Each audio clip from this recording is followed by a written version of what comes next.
One of the first things that I noticed when I entered this house was that it had two doors. Let me explain.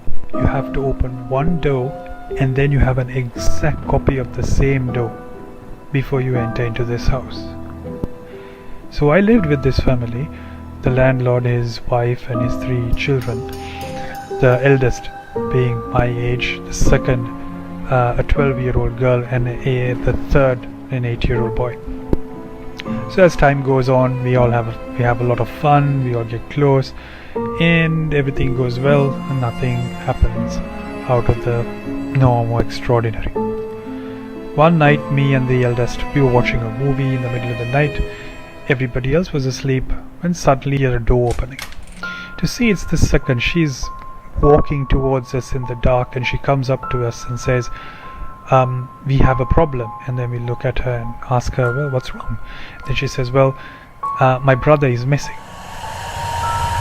And we were quite shocked and startled. It was like, well, how can that happen? And she says like, well, he's missing, he's not in the room. And then both of us decide to follow her, and then we follow her to the room where the little guy was supposed to be asleep. So we walk in, we switch on the lights, and she stands right next to the bed and points at the bed and says, well, look at the bed. My brother is not there, he's gone. He's missing. But then he was asleep right there on that bed. And then I look at her and say, well, he's there.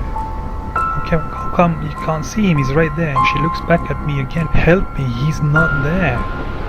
Why can't you help me? And then I raised my voice again and said, oh, look at him, he's there. And then she says, no, he's not there.